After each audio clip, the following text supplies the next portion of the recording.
Hello, traders. FX Pip Collector here. Today is Thursday, August 14th, and this is my analysis for the US dollar yen, and we are on the 4-hour time frame to start with.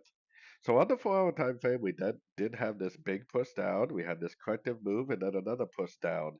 So this is very obviously either an A or 1. We had either a B or a 2, and we're now either in a wave 3 or a wave C.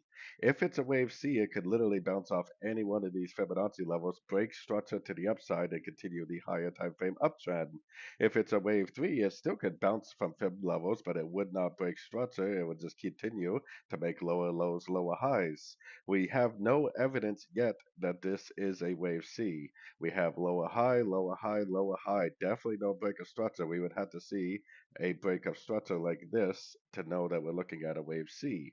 So going down to the 1 hour time frame, I would definitely still be trading this to the short side. I definitely wouldn't be trying to go short right here. I would want to see a pullback. Most recent structure is way up here.